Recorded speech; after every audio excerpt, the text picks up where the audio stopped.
All right. Hopefully, the second time is a charm. Let me know how it sounds for the few of you that are in here. I need to make sure that the sound is good. I don't know what happened last time. I just tested it. It came back perfectly clean on my end. If it doesn't come back clean, then there's something wrong with live streaming on the service that I use. So let's hope that this works. You guys let me know. Make sure that we are good to go here. That is the hope. Perfect. Oh, look at you, Tommy, coming through. All right, much better. I really apologize about that. What happened, I believe, is I haven't restarted my computer since I left. So probably my fault. I reset everything. We should be good to go. All right. That being said, we do have some business to take care of. 49ers related. I already sent out thoughts and prayers on the last one to those in LA. Like I said, I was just there. Not great. Not great. So definitely thoughts and prayers with them. But we have some 49ers business to tend to, and we will do that next.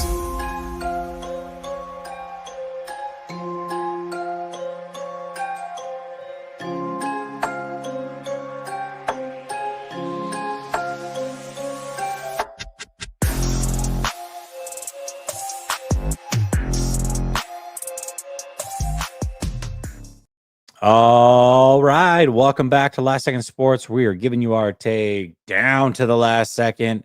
Man, it feels good to be back. Sir Cash Money says it sounds too clean now. So I should probably, maybe restart a third time, is what he's saying. So there we go. All right. Let's talk a little bit about the 40. Actually, here, let's address this one because this was the person that I was waiting for out of everybody to be like, I've been waiting all season. Herbert's been better. Like you said he was, Jess, all season long. And I just sat back. And now finally, Herbert played like garbage. And I get to dunk on Jesse. So shout out to you, everyone's worst nightmare. No, Herbert definitely didn't play well at all. But let's be clear. He's still better than Brock Purdy. There's really not a debate. I still don't understand. Like to me, this is the way that I see it. Playoff performances are set to be separators. So let's say you have two players that are really, really good at the same time. You have a Patrick Mahomes and a Josh Allen. Or let's do a Brett Favre, Steve Young. Brett Favre, Steve Young, for those of you that are a little bit older.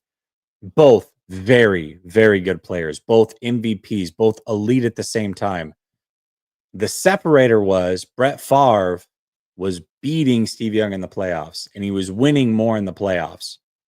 So at that time, Brett Favre was the better player. That's the separator. Another one would be like Dan Marino, John Elway. Both elite players. But John Elway won Super Bowls. So in most people's mind, that's the separator. If you feel like you have two even players, that is a separator. These two players are not on the same level. Let's be very clear about that. Very, very clear about that. So the separator of, well, Purdy's done more in the play. I don't care. They're not on the same level. That's like not as extreme, but that's the whole Jimmy Garoppolo's better than whoever. Like whatever that take was, Jimmy Garoppolo's better than Matthew Stafford, for example, because he's won and Matthew Stafford hasn't. It's like they're not on the same level. So you can try to will it, you can try to, but again, there's actual proof out there that every executive in the league would take Herbert over Purdy, and it's not close. It's not even close. And there is proof of that out there. Like ESPN polls 80 executives pre-season to get their opinion. The Athletic polled 30 executives to get their opinion, and they do their quarterback rankings every year. Brock Purdy last year was coming off of an MVP caliber season and a Super Bowl season. Justin Herbert had the worst season of his career. Guess who they had ranked above who? So you can say that you think Purdy's better. That's great, but he's not. So I'm not backing off of what I said. Anyways, that being said, I love the opinion though. Absolutely love it. And yes, there is accomplishments, but accomplishments matter, Joe Montana. Joe Montana, probably not as physically gifted as a Dan Marino, but overall he was better. Now, listen, if Purdy goes on a run and wins multiple Super Bowls and accomplishes a ton and continues to play well in this league, eventually, yeah, we could say this. But you're literally trying to tell me that making it to a Super Bowl is like the end all be all. He hasn't won anything either. It's not like Purdy's ran off 4 rings and Herbert's over here can't get out of the first round. Like, that's not what's happened. Purdy has 0 rings. And in fact, Purdy had a chance to get to these playoffs and he, just like Herbert did. So I'm not standing up for Herbert and saying that he played well or, man, you guys, I don't know what you're watching. Like, what was he? No, he didn't play well. But I also know that the same crew that wants to dunk on Herbert have made the same excuses all season long as to why Purdy was choking in those situations. Well, what's he supposed to do? The weapons. Do you think what Herbert went into those playoffs with Ladd McConkey and who knows what else is worse than anything Purdy dealt with from a talent standpoint this season? It is. It's way worse because George Kittle was always on this offense. Jawan Jennings was always there. So Purdy, even at its worst, still had more talent than Herbert. I'm not making excuses for Herbert. I'm just letting you know that if that had happened to Purdy, and when it did happen to Purdy in the regular season, excuses were made. Well, the talent, the injuries, Herbert never had the luxury. He never even had the luxury, and he still went to the playoffs. And the other thing is this, the Chargers are not going to be any worse in the next few years than what they are right now. This is the worst Charger team that you're going to get over the next 2, 3, 4 years because they have about $80 million in cap space. And they drafted well last year. So good luck. So anybody who really wants to take up a bet 3 years from now, when we look back on this game and we compare Herbert to Purdy in 3 years, even those that have been hating on Herbert for the last few days and trying to dunk and propping up Brock, even you, it will be undeniable in 3 years that Herbert is clearly the better player. Because this right here is the worst that it's going to get for the Chargers. It just is. He played like garbage. No excuses. He's got to do better. And he will. I believe he will. But as far as like who's a better player and more talented, this isn't even debatable. Cliff says, new member. Appreciate you, Cliff. I knew we were going to get into it early, by the way. And I love that. I appreciate that you held me accountable because I knew the conversation had to happen. You know what I mean? So, yeah, that same defense gave up 50-something points to the Raiders to end last season or whatever it was. How many points did they give up? Come on, man. They literally, their best starting corner was out. Their starting safety was out. Yes, they played well. I'm not saying the team as a whole was completely awful. But what I'm saying is the same excuses that were made all year long as to why Purdy couldn't get it done and get him to the playoffs. If you flip-flop these two, if you just flip-flop these two, and if Purdy had played like that, the excuses would have ran rampant. They would have. And you know how I know? Because they did all season long. I'm consistent. I'm not making excuses for Herbert. I'm just telling you what I would have heard back if the roles were reversed. And in fact, they were reversed because when the 49ers season was on the line and Purdy had a wide open Ricky Pearsall and missed him, and then followed that up with an interception and could only muster 6 points and no touchdowns, every excuse in the handbook was pulled out. And then I got, yeah, but EPA did it. Spare it. Spare it. Let's see. Unfaithful perspective. Allow me to spoil the next 3 years for everyone. They'll sign Purdy. He'll ultimately won't be good enough and won't reach another Super Bowl. Kyle will be Fred and we'll be starting over. Yeah, I mean, unfortunately, I think that's the path we're headed down. I will say this, though. I will say this. He's not going to be expensive for the first season or two. So as long as the 49ers are smart here and they build with quantity, they hit in the draft, that is number one. They can still be decent here. Like this team doesn't have to be done. Now, I don't know that they can hit in the draft that consistently. It is not easy to do. We'll see. I've got some suggestions, not on draft picks, but like some smaller free agents that they can sign that we'll get into. But they can right this ship. Like they definitely can. They absolutely can. Now, unfortunately, I do think that there is a group of superheroes in the AFC that I don't know that any quarterback in the NFC is going to be able to overcome that at this point. As great as Matthew Stafford was, we'll see how he plays tonight.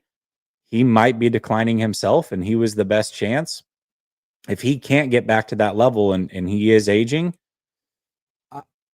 I don't know how Lamar, Allen, Mahomes, any of those three make it to the Super Bowl and get outdone by a Hurts or a Goff or any of those guys. So that's just the reality. I think the AFC is too stacked with elite quarterbacks, and it's going to be really, really tough to beat them. Very, very tough. It's going to take the most complete of complete teams to knock them off and a damn near perfect performance. And unfortunately, those guys on the other side don't have to play perfect. We saw this 2 years ago, Philadelphia and the Chiefs. The Chiefs didn't play the best game. Philadelphia played perfect, basically, outside of a fumble from Hurts.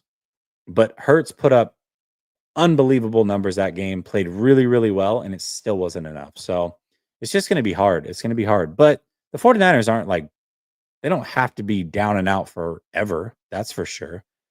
They definitely don't by any means. So I don't know. We'll see how it goes. Okay. You guys, I pulled something up here. You let me know if the audio is good still. Because sometimes when I pull up other things, it'll crackle the audio out a little bit. Okay. Yeah. Yeah, well, and that's the other thing too. Like, here, let me see if I can find it. This is what I love, by the way. That's why I rock with y'all. And I appreciate you rocking with me. Because I have a whole plan for a show. Sometimes it gets derailed, and that's the route we're about to go. So I'm gonna give you, and I did this in a video a day or two ago.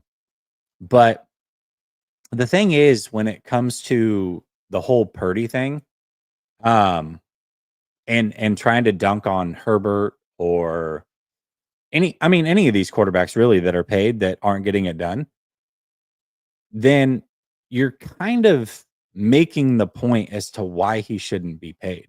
Because all you're doing is adding another high paid quarterback to the list that you don't think deserves to be paid. So the odds are now dwindling every single time you remove somebody from this list. Also, the other thing, I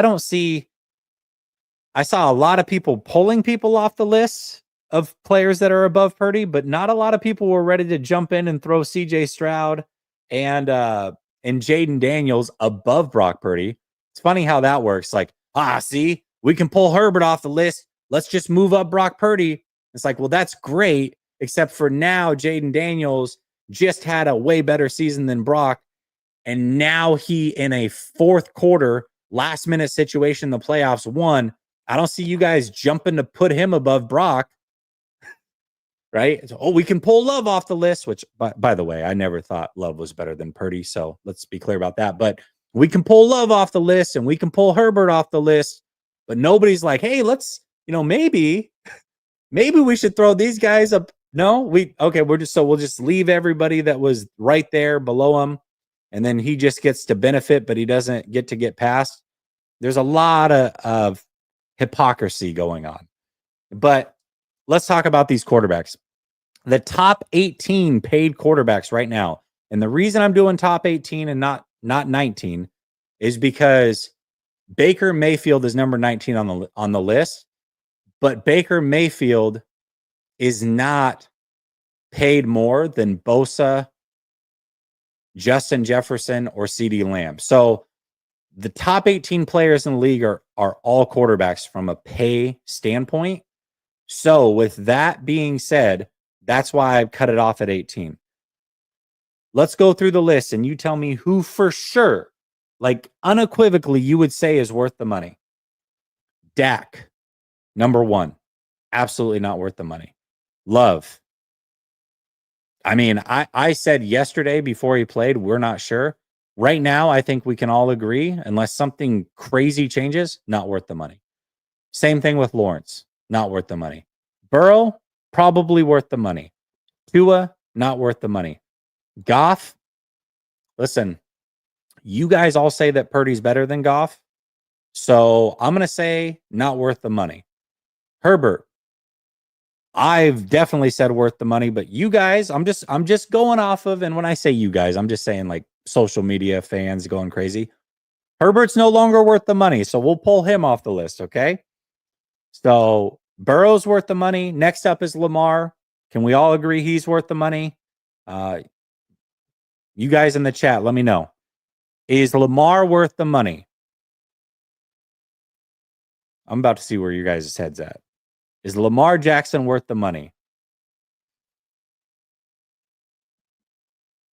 Yes. Yes. Okay, perfect. All right. I'm like, come on, guys. If we're arguing over Lamar Jackson, then we might as well not even have this conversation. Hurts, is he worth the money? I'm going to say no. I don't think Hurts is. You guys tell me if he is. Murray, is he worth the money? No. Watson, not worth the money. Cousins, not worth the money. Mahomes, yes, Mahomes. Allen, yes, Allen. Stafford, I'm going to put Stafford in there. Again, he might be on the decline. The reason I'm saying yes is because he just won a Super Bowl and balled out. So I'm going to put Stafford in there. Daniel Jones, we know he's not even on the team anymore, so he's not worth the money. Aaron Rodgers, not worth the money. Derek Carr, not worth the money. So out of the 18 highest paid quarterbacks in the NFL, we've got 5 players here. 5. Do we all agree that Joe Burrow is better than Brock Purdy? Yes. Please say yes. Do we all agree that Lamar Jackson is better than Brock Purdy? Yes. Do we all agree that Patrick Mahomes is better than Brock Purdy? Yes. Do we all agree that Josh Allen is better than Brock Purdy? Yes. So the only debate is Stafford. And again, if he's declining, he's no longer worth the money because he'll no longer be elite. But I'm going off the fact that he just won a Super Bowl a couple years ago. We'll see how it is tonight. If it's ugly tonight, he's no longer elite. It is what it is. He's just aging. But if he balls out tonight and shows that he's still Matthew Stafford, then that is your 5th guy. And there would be no argument between who's better between him and Purdy. But if he's regressing, then we can pull him off the list, and that list now goes to 4.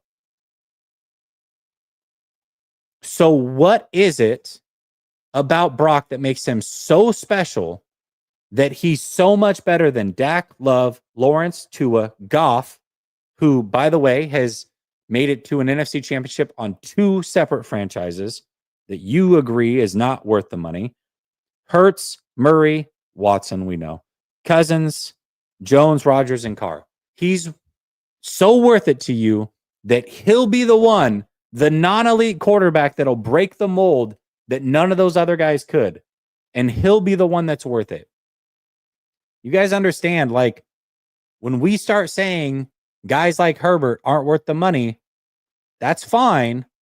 But that just really kind of drives my original point home more than ever, which is you can't pay non-elite quarterbacks elite money and win in this league. You just can't. You're not going to win a Super Bowl. It hasn't happened yet. So why would it happen with Brock Purdy? Brock Purdy's the one guy that's going to break through the mold, get paid elite money? No, he's not. It's not going to happen. Now, if he becomes elite and he's making elite money, then sure. But assuming he's not an elite quarterback, which nothing to this point says that he is, paying him is nonsense. Deshaun DeVoe says, we like LeBron in the East. We are so good that we can run through the boys in the NFC, but the AFC is a different story. Yeah, I mean, kind of. I mean, think about it like this. If the 49ers were in the AFC and had to get through Patrick Mahomes to get to a Super Bowl, they wouldn't be there. They wouldn't have made any Super Bowls. Jimmy Garoppolo wouldn't have made a Super Bowl. Brock Purdy wouldn't have made a Super Bowl. It just wouldn't have happened because what would have happened was we would have had to play the Chiefs in Kansas City.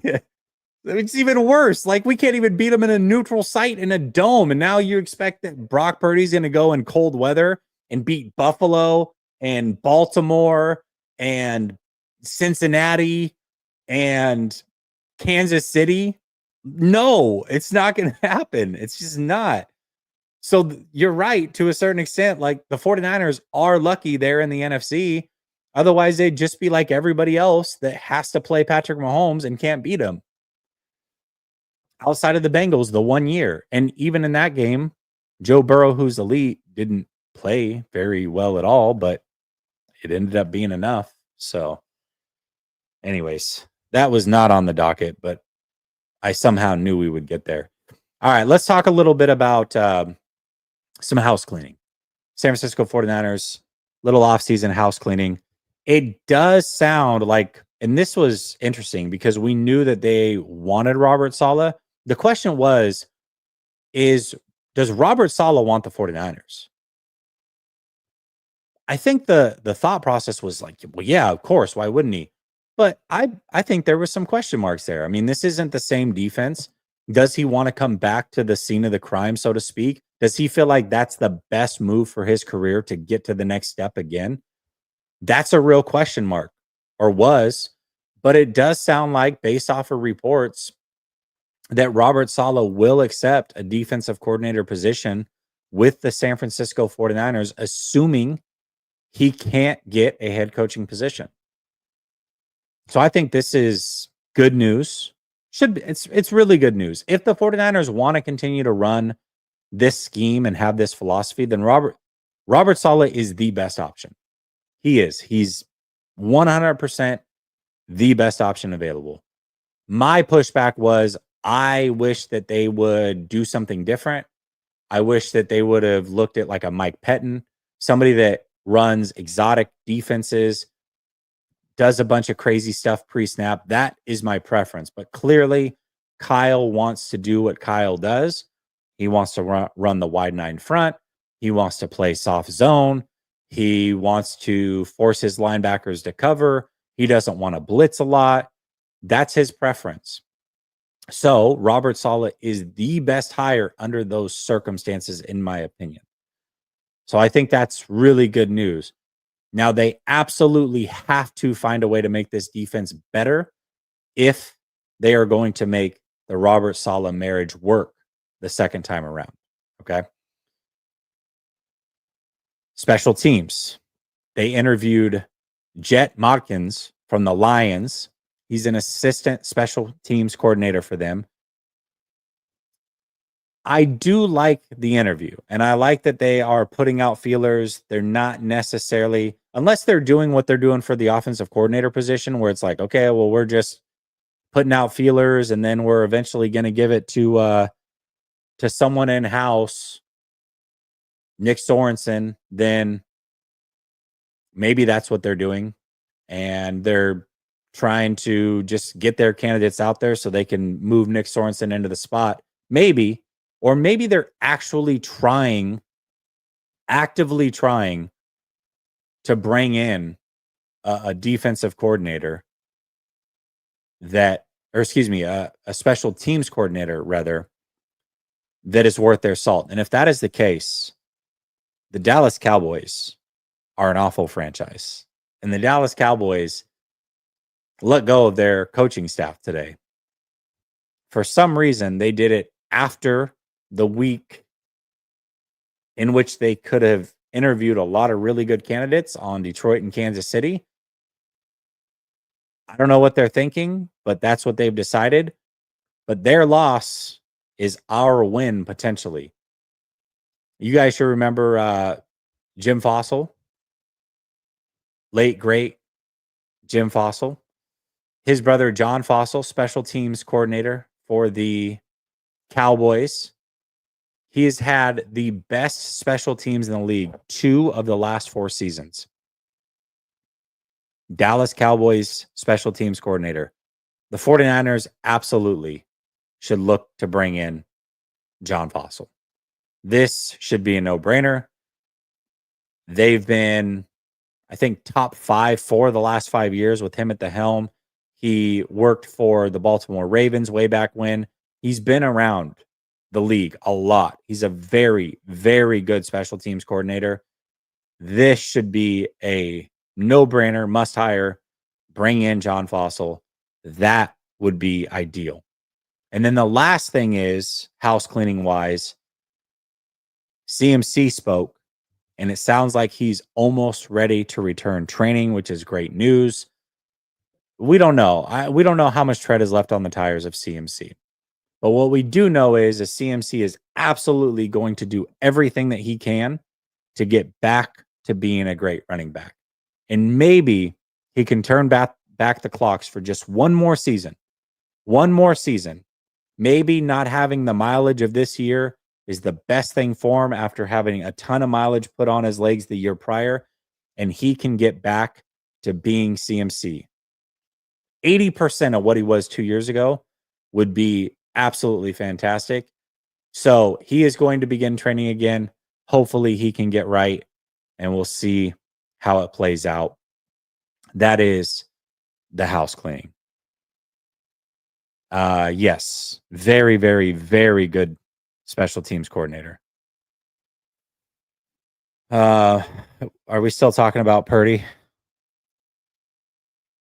Or are we talking about Jaden Daniels now with the special team or the fourth quarter stats? Spider 369 says we're cooked. Tank for Arch Manning. I don't. Listen, the whole Arch Manning thing is interesting to me. I get it, but how do we know that he's going to be any good? We haven't even really seen him play a lot, so no idea. No idea. Alex says, if you have to ask what makes Brock special, you have no idea what you're watching. Just stop watching because Purdy carries the team. You still find flaws.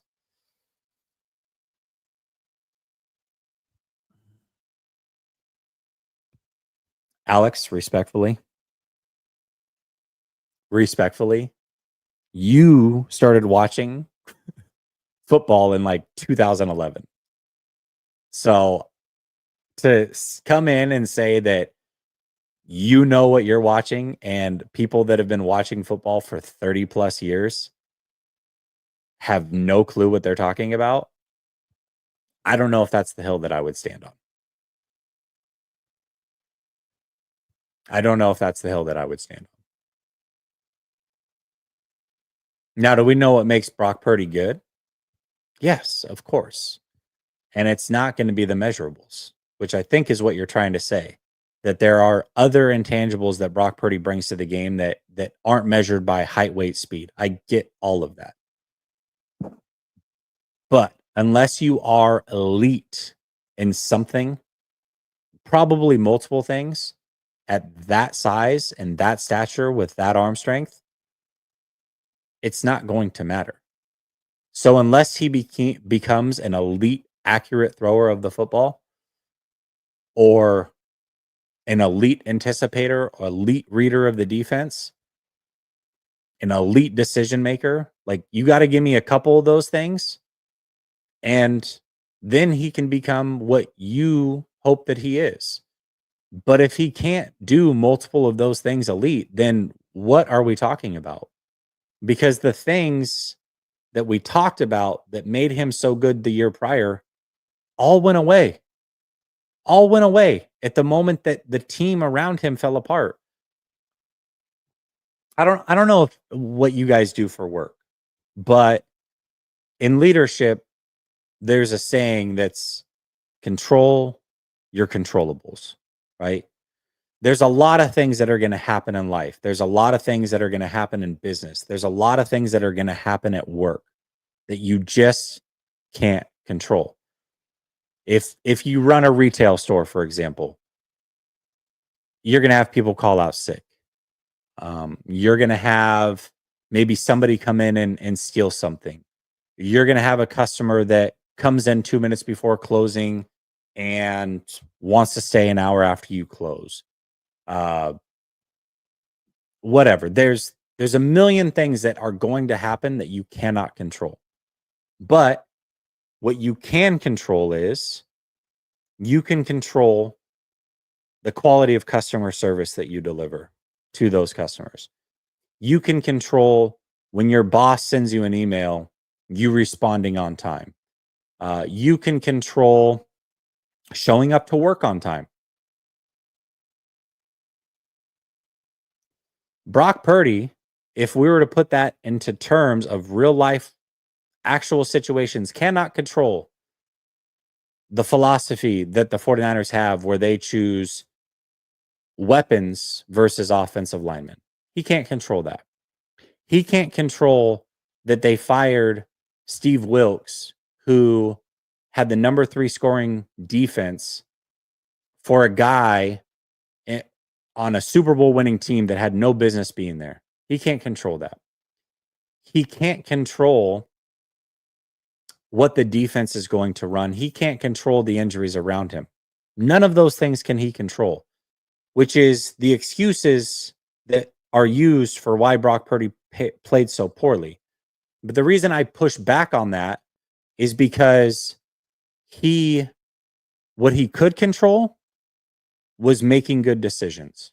What he could control is when he's looking at a wide open receiver, instead of pump faking and running around in the pocket and taking a sack, he gets rid of the ball. What he could control, instead of rolling out left and throwing back across his body right, he could just dirt ball it, throw the ball away, or take a sack. Those are the things he could control. But he wasn't controlling those things. His decision-making wasn't good when it mattered most. He wasn't hitting the open players consistently. We watched it all year long on film. It started in week 2 against the Vikings, where he would double clutch, and take sacks. And it went a majority of the season. There were pockets. I'm not saying it was all bad. There were definitely pockets where it looked really good. And it was like, oh man, okay. This game, Brock Purdy played on time, on schedule, looked great. But for a majority of the season, that was not the case. So yes, there are things outside of Brock Purdy's control, which in that instance, if Brock Purdy had done the things that he could control and went full circle with it, then yeah, having a statistical regression is okay. But the eyes told us a whole different story. You can rattle off your adjusted EPAs, your DVOAs, your CPOEs, your QB. You can do all of that. But we all watch the games. And what we know is when it mattered most, he fell apart multiple times. And if he had just come through in those moments when there were plays on the field that he left there, the 49ers would have been in the playoffs. And you know what we all probably would have agreed on at that point? It's like, man, this team was depleted. They had injuries. The offensive line wasn't great. The defense, the play calling wasn't great at times. But Brock Purdy did everything he could, played the best ball that he could despite all of that. And they were fighting for the playoffs going into week 18, man. Final week of the season, whether they fell short or snuck in, doesn't matter. Man, he willed this team. And when there were plays to be made, he made them. But that's not what happened. That's not the story of the season. He folded like a cheap tent, like the rest of them. So you can, again, make all the excuses in the world that all of that is valid if Brock Purdy controlled what he could control. But he didn't do any of that. So what leg do you have to stand on? He wasn't good when it mattered most. And there were plays to be made. He can't control the drop in week 3 against the Rams when he throws to Ronnie Bell. But you know what he could control? The drive prior when he has Ayuk on a deep seam and he's staring right at him and he's wide open, nobody within 10 yards of him. He can control making the throw in that situation. But instead, he put his eyes down, he ran around for 10 seconds, and he checked the ball down to Jawan Jennings. That's a controllable. He couldn't control the throw that couldn't have been better to Ronnie Bell, but he dropped the ball. I'm with you. But he could control the other thing, and he didn't do it. Also would have been the difference in who won or lost that game. He could have controlled hitting Ricky Pearsall on a deep seam the second time around against the Rams. And he missed him in a clean pocket. He couldn't control getting pressured the next play or a play or two later when he threw the interception to Jawan Jennings. But what he could control is maybe take a sack or check it down to your 3 open receivers and keep the drive moving on first down. That was controllable. And instead, he said YOLO, threw it up into triple coverage, and the game's over, season over. So, I don't know. I mean, I don't know how else to explain this any cleaner than what I've just done. I feel like I've done a pretty good job of it. Some of you don't want to hear it, and I get it, but it's just what I saw. And there's no stat or nothing, no bad quarterback play from any other player or whatever it is that you want to throw out there that is going to change what I saw and what we all saw, frankly. Now, some of you are going to lean into that and say, hey, you know what, Jesse, I agree with you. It wasn't good, but I believe Purdy can bounce back. I think he's got what it takes. Pay him anyways. All right, that's fair.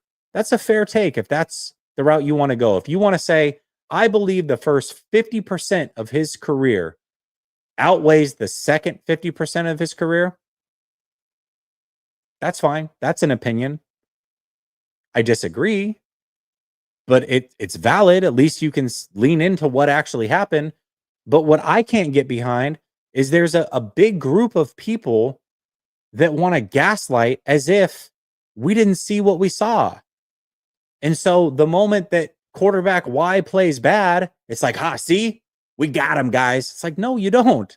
That doesn't erase Justin Herbert playing awful, doesn't erase Brock Purdy losing games in crucial moments in the regular season. It doesn't erase that. It doesn't. No matter how hard you try. You telling me about his QBR and his adjusted EPA doesn't erase the fact that he ranks 151st out of 160 qualifying quarterbacks with the game on the line, plus or minus 7 points. It doesn't erase that.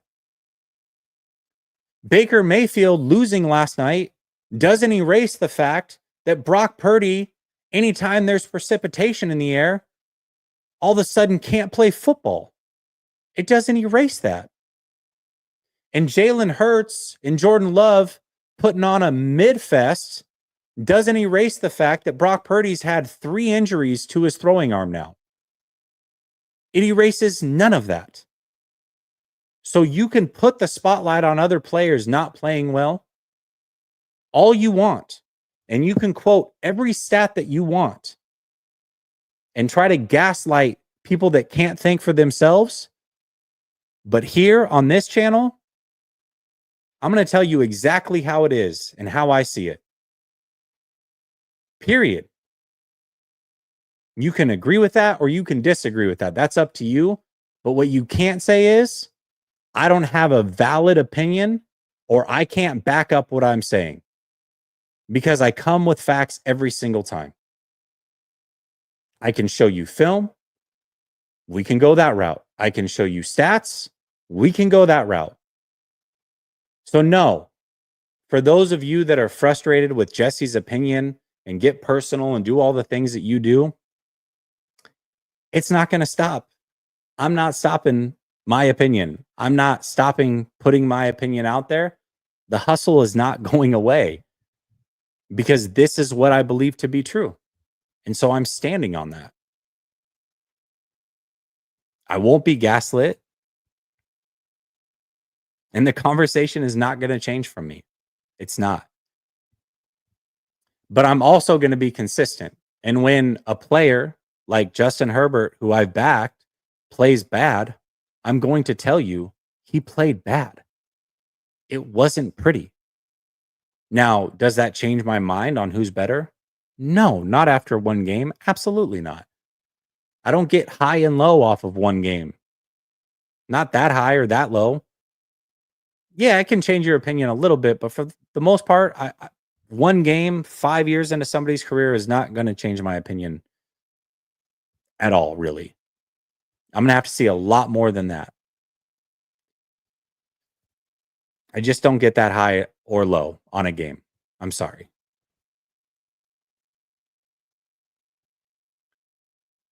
Spider says, watch us draft Dylan.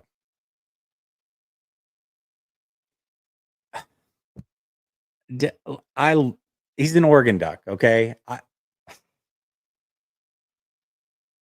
I don't think his game translates. I think he's small.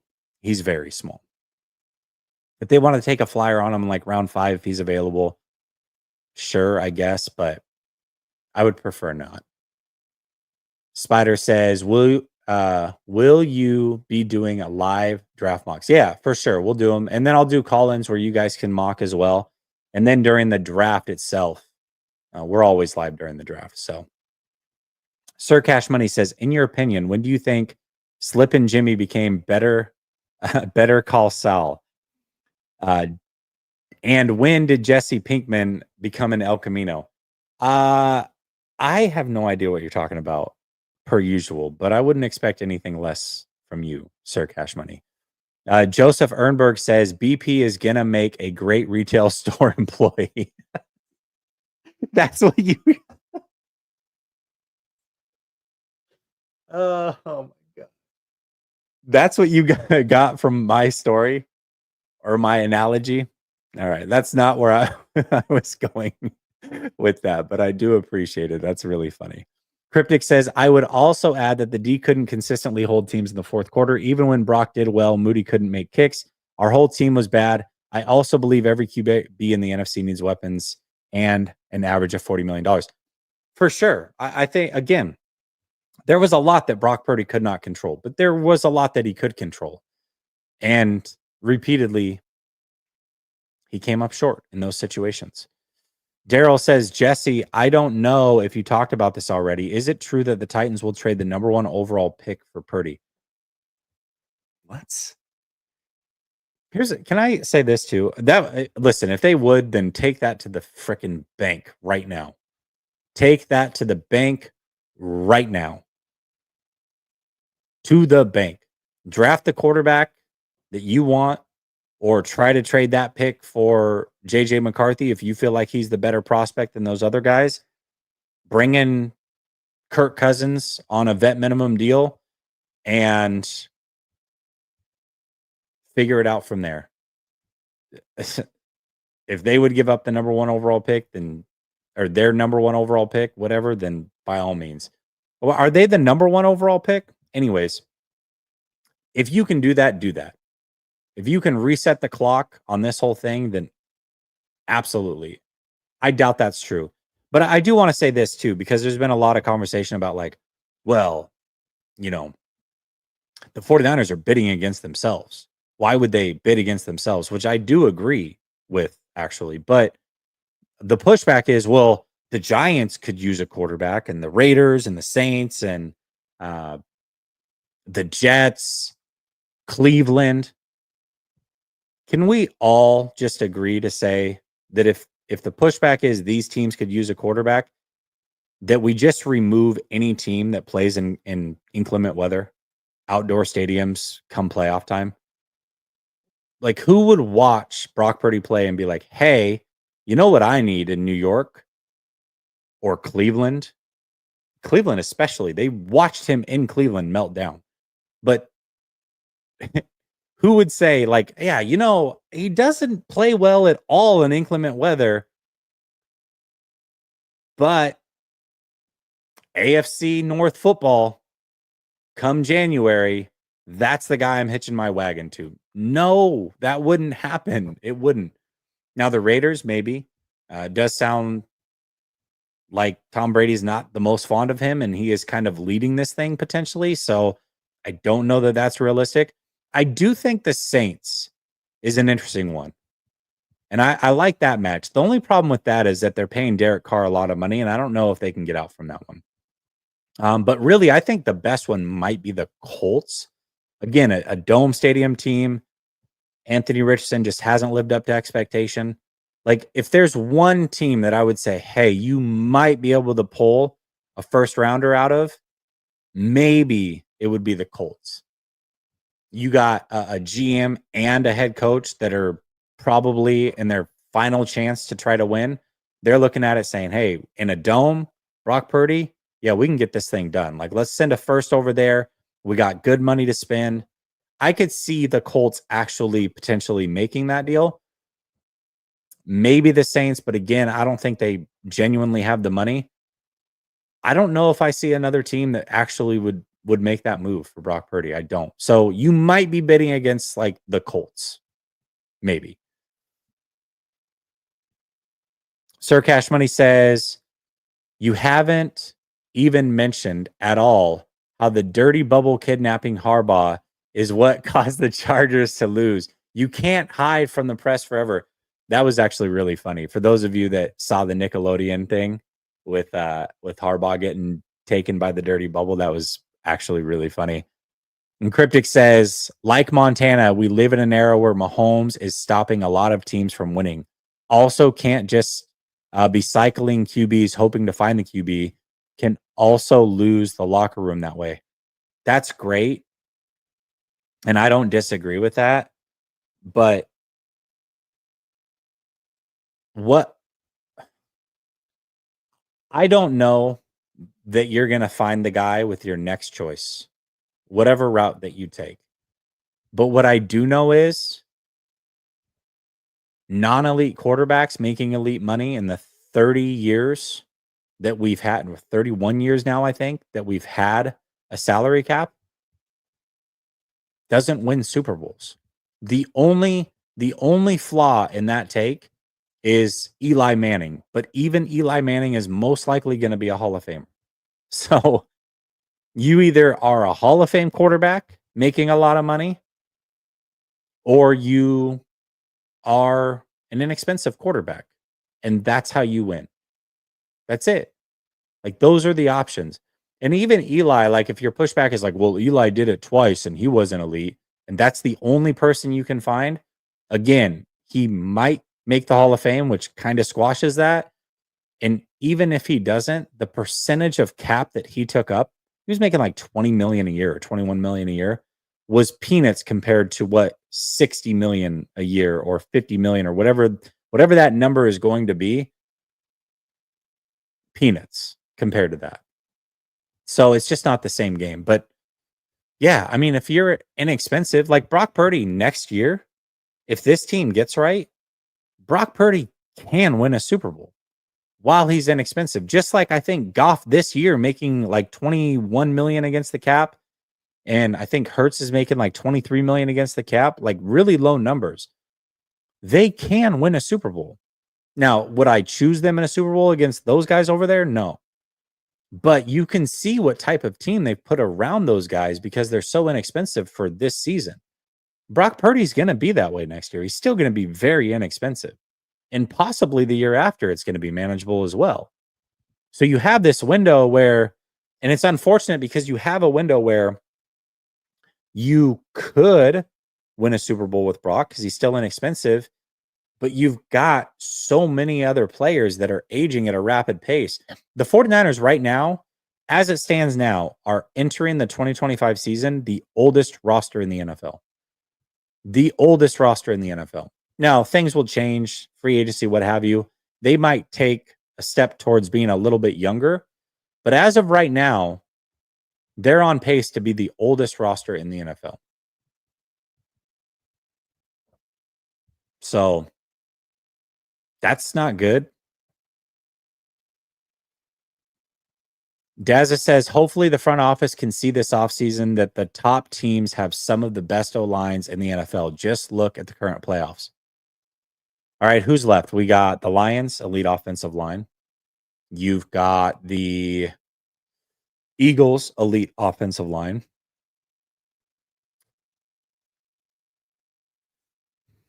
Rams and Vikings, whoever wins out of that, okay. They're not elite, but they're good. They're good. More than serviceable. Let's see what else.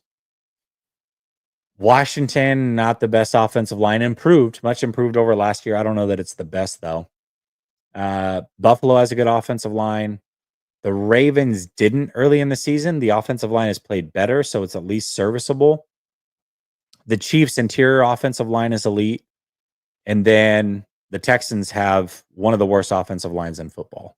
So that's the only team. But I think we can all agree the Texans are probably not beating the Chiefs. So you're going to get down to 4 teams potentially.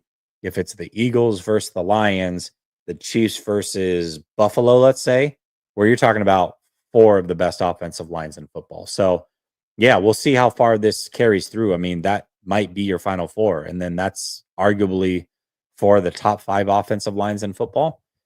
Yeah.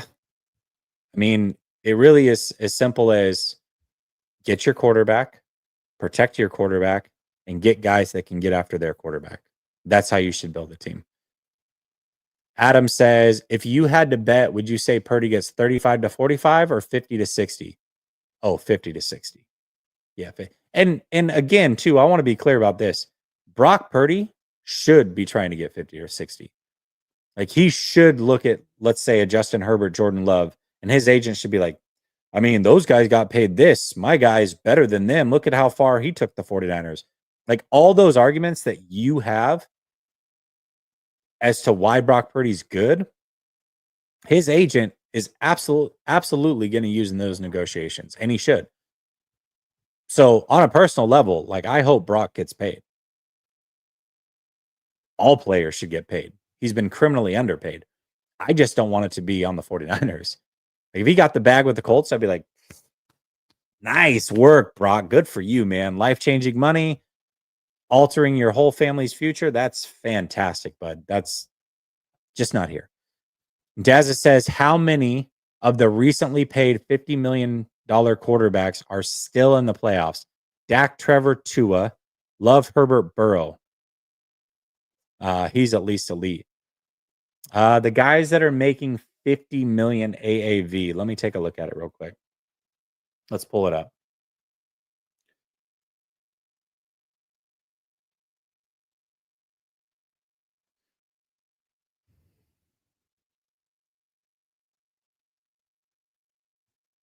Okay, Dak didn't make the playoffs. Trevor didn't make the playoffs. Love bounced out first round. Burrow didn't make the playoffs. Tua didn't make the playoffs. Goff is still there. Herbert bounced out first round. Lamar is still there. Hurts is still there. So 3 guys are remaining. And again, when I talk about Goff and Hurts, their money is really, really low this year. Really, really low. In fact, let's look at what their money is this year, what their cap hit is, because it's very low. Jared Goff's at $27.2 million this year. and Jalen Hurts is at $13.5 million this year. So that's what I'm saying. You're going to have a window of a year or two with Brock to where you can still build this team around him and get the job done. But after that window, he has to be elite. Like, he has to be elite. And unfortunately, like I said, the timeline of this team doesn't seem to be matching up with Brock Purdy. It's almost like they've got to strip some things down and retool it. And that's why I said, don't wait. Take a back step in 2025. Dump all of these bad cap numbers, these older get them off the team. Recoup as many picks as you can at the trade deadline for these players that are not going to be worth anything at the end of this season. Eat the dead cap, take it on the chin in 2025, and then in 2026, Brock Purdy's still going to be cheap enough. And if you use those assets that you got in those trades and the money that you've shed to go get big time players, you can truly compete for a Super Bowl in 2026. But the 49ers were never going to do that. And so now we're in a situation where it's like, okay, well, they're going to hang on for yet another year with Deebo Samuel and CMC and Trent Williams and all these other guys that are aging, and we'll hope that it works. We'll hope that it works. But if it doesn't, then 2026 is not going to be great either, because that's when you're going to shed those contracts and you're going to take cap hits for guys that aren't there, and it's just going to be a disaster. So by not winning in 2025 and not selling in 2024, you're throwing away 2026 is the way that I see it. Instead of quickly retooling on the fly and being in a better position in 2026 than you ever were in 2024 or 2025, potentially, depending on the moves that you make. But you'd have plenty of assets to go make this team a competitor in 2026 while Brock Purdy's still inexpensive. They're going to blow both those windows, and it's going to be over. If they don't get it done in 2025, which I don't see it. Cliff, 5 Super Bowls, $2. Appreciate you. All right, listen. Went for about an hour. I wanted to go longer, and there's so much more that I wanted to cover. I don't know if we're doing 4-man front. I don't know what's going on there. If we don't, I'll be back tomorrow, and maybe we can do a call-in, a Q&A, and then I have some more things that I wanted to talk about as well. But I want to watch this game too. So are we rooting for the Vikings? I think the Rams are going to win, but we can't root for them to win. So go Vikings. All right, y'all. Oh, official BNA Music says the key will be when you pay him. What position can be coached to serviceable when he makes up a larger percentage of the cap? Yeah, for sure. And you're going to get a lot of really good players that are inexpensive. You're going to have to win in the draft. So the shift is going to be the difference. So, all right, y'all. Much love. Be back soon. Peace.